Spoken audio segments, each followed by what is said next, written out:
The importance of social atmosphere is evident in the thought and action of every individual. The character of the culture and the atmosphere of the family mold the personality of the growing child. The atmosphere in the classroom and workshop deeply affect her of the work. The study undertaken by Ronald Lippert was to test the effect of group atmosphere on the conditions which would permit insight into the underlying forces. 4 boys' clubs were formed from different classes. From eager volunteers, 5 members were selected for each club, so that the pattern of friendship and leadership was about the same for each club. These boys were 10 to 11 years old. They met 1 hour every week with their adult leader.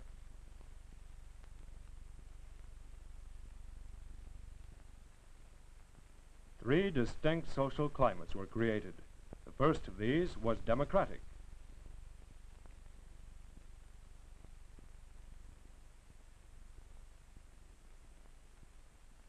In the democratic atmosphere, there was group planning and adult cooperation. The children were free to choose what to do and with whom to work, but the planning was done cooperatively and by majority decision. The second social climate was one of autocracy. In the autocratic atmosphere, the direction was entirely in the hands of the adult. He determined what was to be done and which children worked together. There was no long-range planning. The children were instructed from step to step in a friendly but determined manner.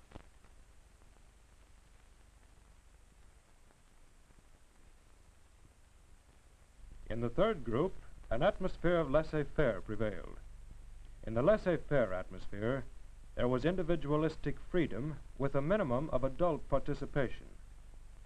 These unrehearsed motion pictures document the activities of the clubs and are offered as illustration, not as scientific proof. The Democratic Club called itself the Dick Tracy Club and made a coat of arms. Most of the boys are sitting discussing what to do today. Various suggestions are made.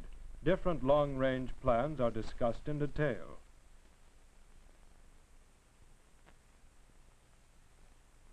The boy on the left is engaged in a specific project, but when the group votes, he is asked to give his consent. The 2 boys at the right have started a friendly scuffle, which breaks up quickly. A certain amount of horseplay is typical for the healthy child of that age. The boys have voted to make plaster foot, have volunteered to have their feet cast. Now they're all busy.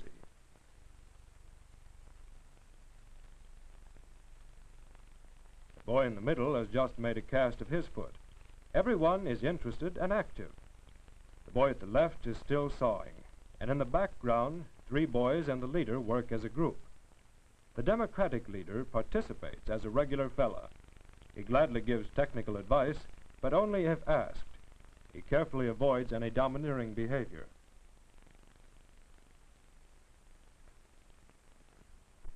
At the right, a boy is mixing.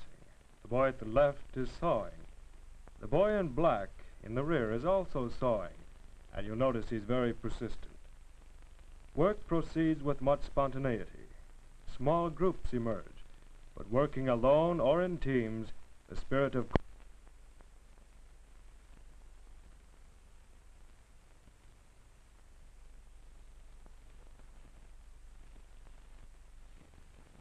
when the leader leaves to test whether his presence affects their behavior, these Democratic boys continue their work without loss of interest. At the end of the hour, everybody, including the leader, participates spontaneously in the cleanup.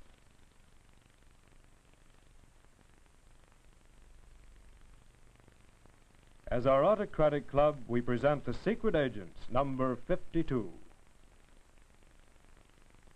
In this autocratic atmosphere, the boys reacted in 2 ways, either by aggression or by obedient submission.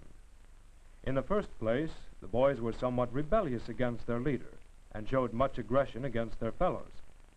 On several occasions, one boy was made the scapegoat and the butt of much hostility.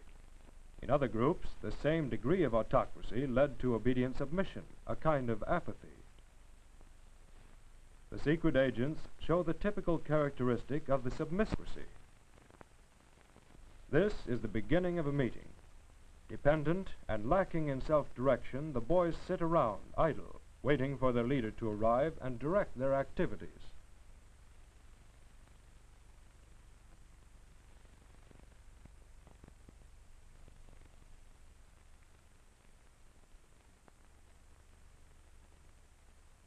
The leader arrives and immediately starts to direct.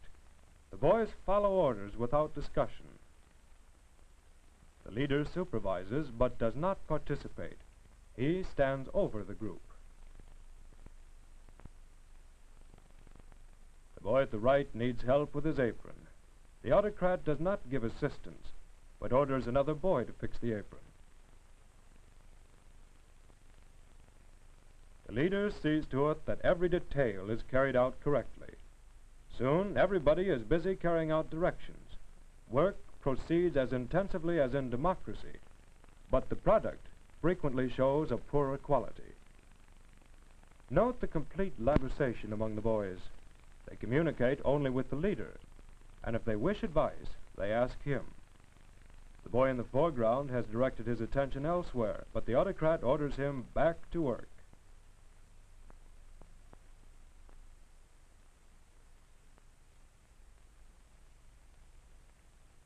Everybody is told step by step what to do and with whom to work. This might look like a model schoolroom, but you'll now see what lies beneath the surface. The leader will leave the room for a short time to determine to what extent the behavior of the boys is the result of his presence. You'll remember that in democracy, the work went on as intensively as ever. In autocracy, work continues for a few moments, but the two boys at the left already have stopped work. By now, the work has disintegrated entirely. The boys are moving around aimlessly. Some are yelling, others are idle. This shows that work in autocracy is not child-driven activity. The boy at the left hears the leader returning, feels guilty, and acts as if he's been working. One boy after another quickly returns to his job, and soon all are again down to work.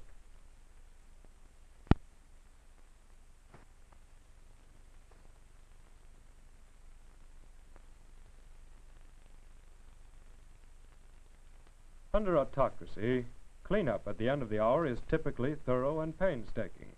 Each boy gets a specific task and is rigidly supervised.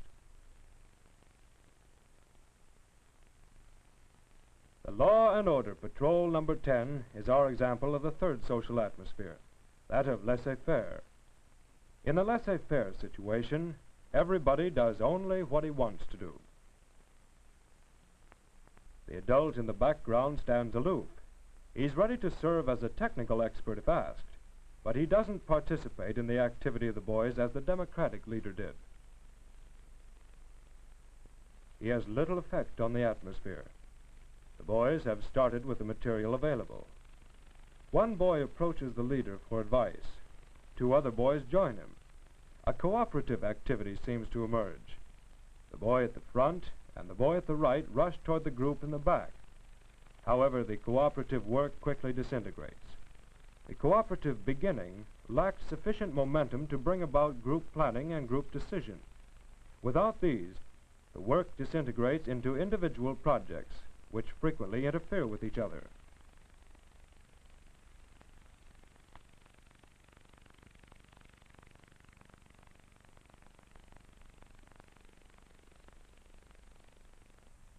The behavior of some of the boys is rather aimless. The older boy at the right in the rear keeps working, but the rest of the boys start some gunplay. They're shooting with wooden pistols from behind the burlap. The scene gets more and more lively.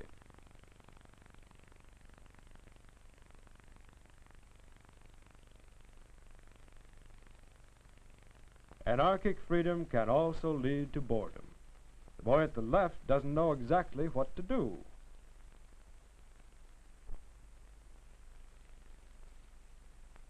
The boy coming from the right is also somewhat at a loss. He looks around and seems to be completely bored. The laissez-faire situation turns out to be narrow and frustrating because it fails to provide worthwhile aims and long-range perspective. At the end of the hour, the boys go away unconcerned about the things they leave behind. Only Bob, the work-minded boy, plies on without help.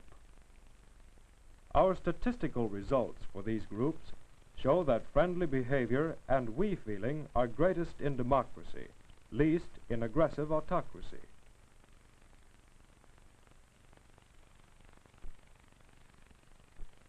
Aggression and ego-centered behavior among children are medium in democracy and laissez-faire, very high in aggressive autocracy, and abnormally low in apathetic autocracy. Time spent in work is kept high by the leader in apathetic and aggressive autocracy. When the leader leaves, work drops. Instead, loafing becomes dominant. In democracy, the children continue to work on the same level. In laissez-faire, work-mindedness is usually low.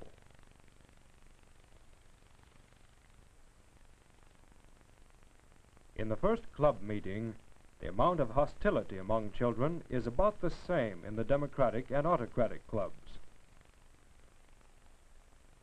Later on, hostility in autocracy keeps well above hostility in democracy.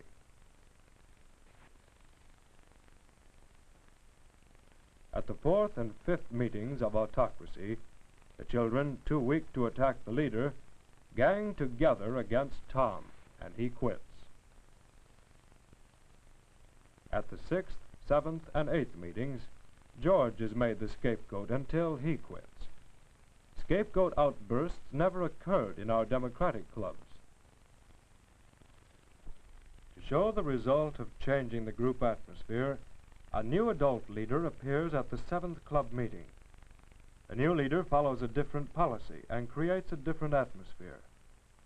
This was done to show that the decisive factor governing the behavior of the group was not the personality of the individual members, but the social climate of each club. To show further that the personality of the leader was not the decisive factor, each leader followed the democratic, autocratic, and laissez-faire procedure with different clubs. In this way, most of the clubs could be observed in all three atmospheres. Three transitions are presented. These include democracy to autocracy, autocracy to democracy, and laissez-faire to democracy.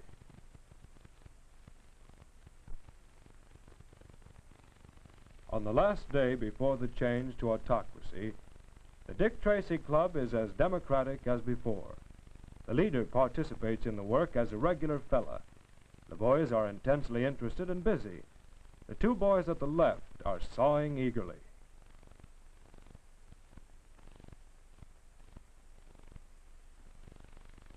On the day of change to autocracy, these boys do not know that their new leader will be autocratic and are still in a democratic atmosphere. They're friendly and preparing spontaneously and eagerly for work.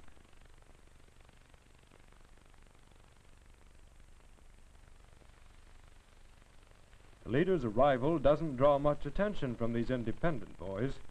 He invites them to sit down. But this time they are not assembled to discuss plans or to vote, but to receive instructions. The boys immediately seem to sense the difference in atmosphere.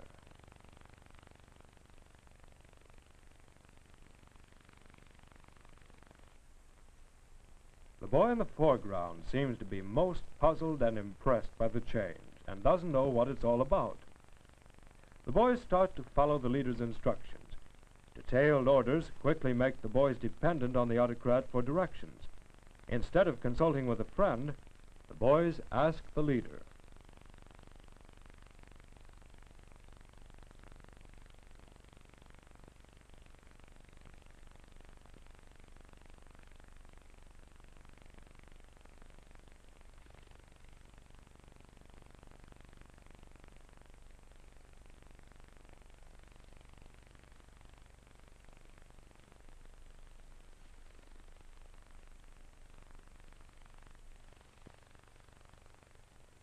free conversation has ceased.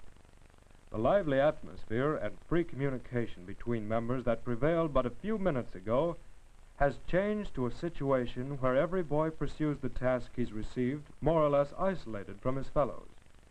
The work is quite intensive, no stolen glances away from the work. The boy at the left, in the rear, a very active fellow during democracy, seems to have become bored. If you remember how the same boys looked before, you'll realize how these faces have changed.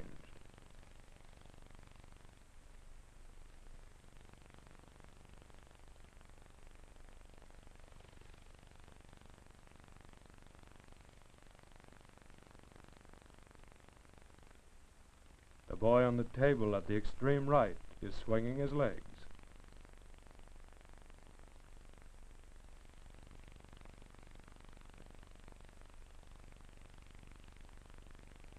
The boy at the left asks the leader's advice. The autocratic atmosphere becomes more and more pervasive and begins to change the behavior visibly. Within 1 hour, the lively, work-minded, democratic Dick Tracy Club has become, under authoritarian leadership, rather colorless and dependent.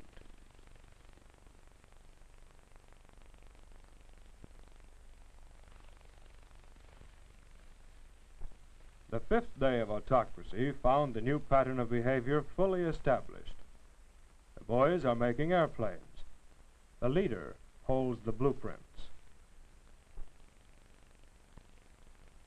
If a boy doesn't know how to proceed, he has to approach the leader. In this way, he is made and kept dependent. The formerly free and easy group has ceased conversation. Work proceeds efficiently. The dependence on supervision has become definite.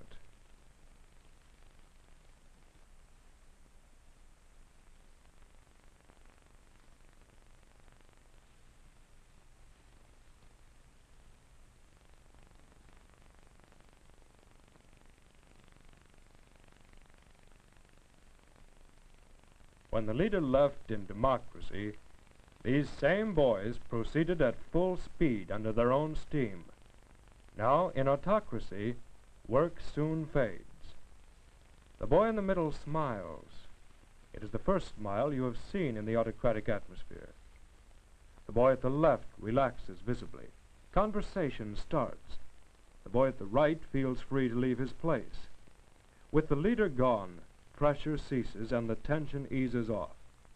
But with this pressure gone, all incentive to work disappears too.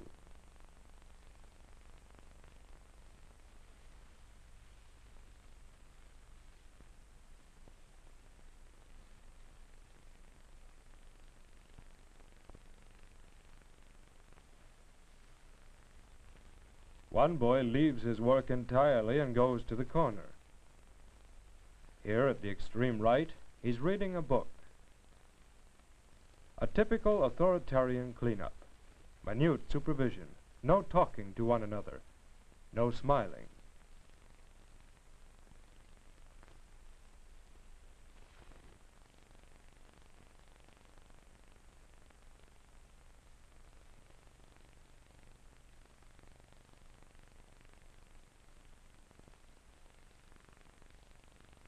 No one leaves before permission is given.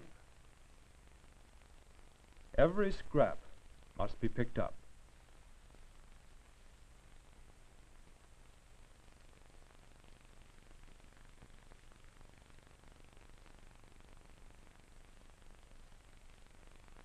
The secret agents, on the last day before the change, presents the same rigid authoritarian atmosphere and the same submissiveness and dependence you have seen before. No smiles and practically no conversation among the boys. But here is the same group at its third meeting after the change to democracy. Even this brief experience has sufficed to make communication free and easy. Group discussion has replaced the leader's decisions and instructions.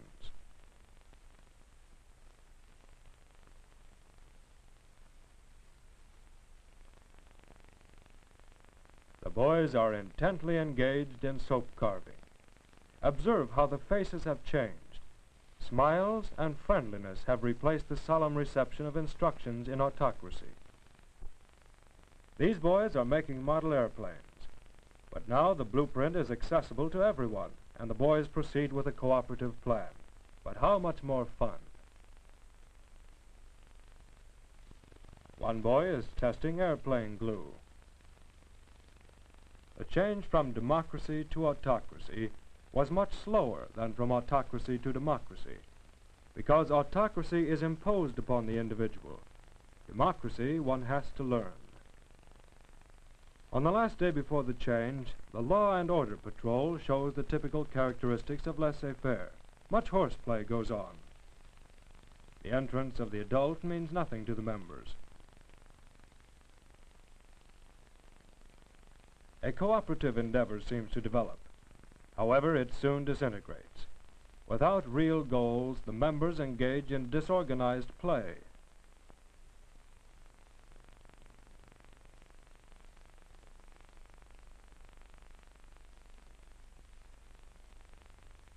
On the day of change, the atmosphere is still typically laissez-faire. A lot of horseplay, quick changing of activities without long-range perspective.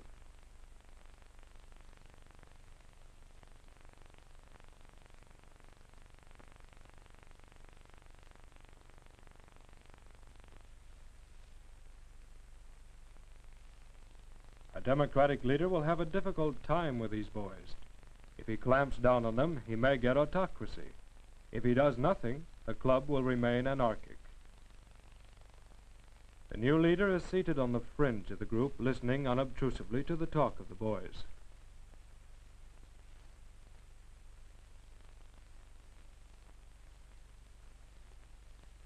He joins in the conversation briefly from time to time.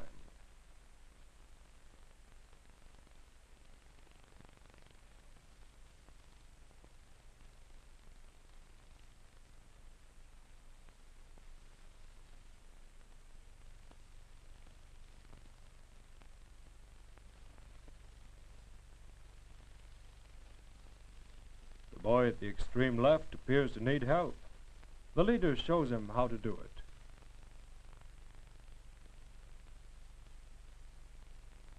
But he quickly leaves the boy alone again.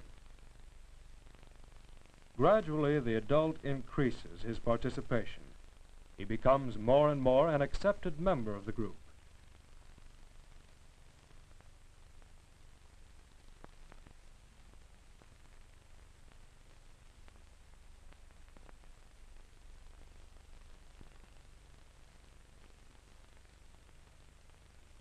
The leader helps develop group planning.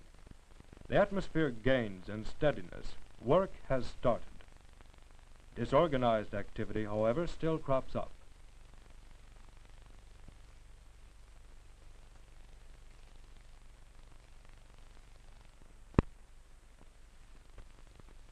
The leader does not attempt to set up strict rule, but by occasional suggestions he strengthens whatever spontaneous cooperative endeavor emerges.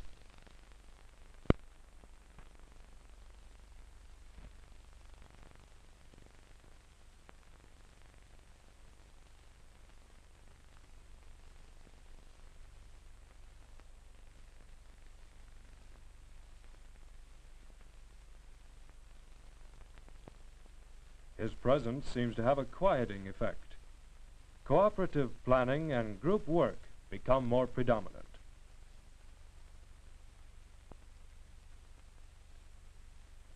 The boy entering from the right has his dagger ready for action. He attempts to start horseplay with the boy on his right, but now his interest in the project is stronger than the call to horseplay.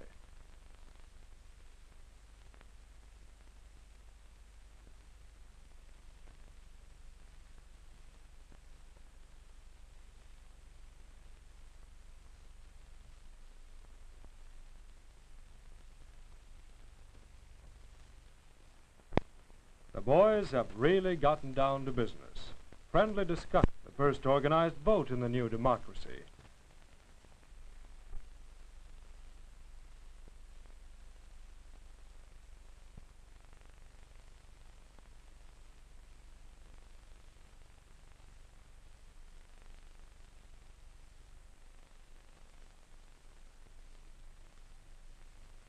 Everybody is busy with intensive work. After 5 meetings, democracy is firmly established. Airplane construction. The boys study the blueprint and are planning their work. The leader participates without domineering. Friendly and open atmosphere.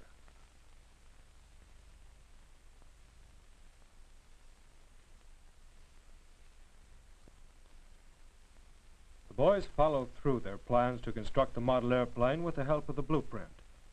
They are as unrestricted as in the previous laissez-faire situation, but now their interest and energy are focused. To look further ahead and plan their own future has actually given them more freedom and happiness. The leader is now fully accepted as an active member of the group. He does his part as any other member.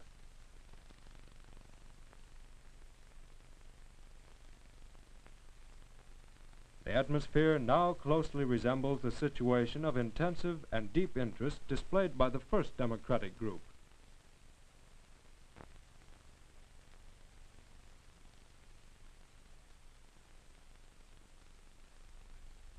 To test whether this is actually the case, the leader leaves.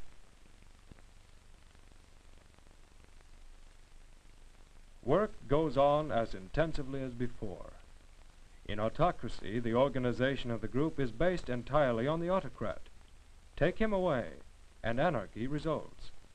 In democracy, leadership is essential, but the organization does not collapse if the leader leaves.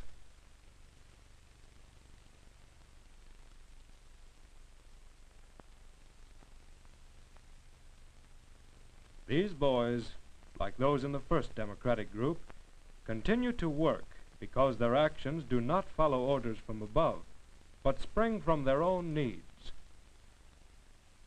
The leader resumes his place as a group member.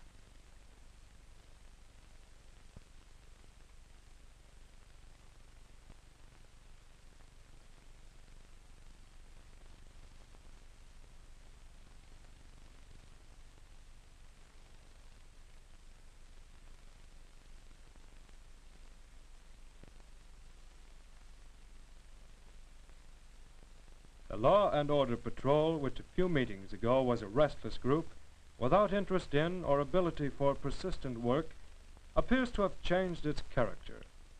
It has become a well-organized, purposeful, and hard-working group once the democratic atmosphere has been established. Comparing the same children in we found this range of individual differences in the democratic and in the autocratic atmosphere. It is evident that autocracy kills individuality. Dependence on the adult leader in the apathetic autocracy increases markedly from the first to the last meeting.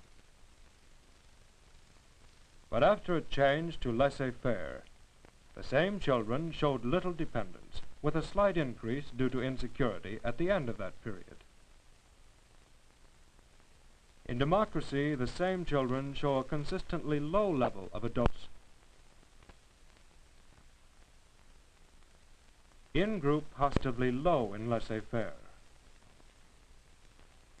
but skyrockets from the first to the last meeting of aggressive autocracy. With the change to democracy, hostility drops immediately and continues to drop to a level of aggression at the end of democracy. Friendly we feeling among the secret agents is high during democracy. It dipped to a low level in autocracy and is re-established with the return to democratic leadership.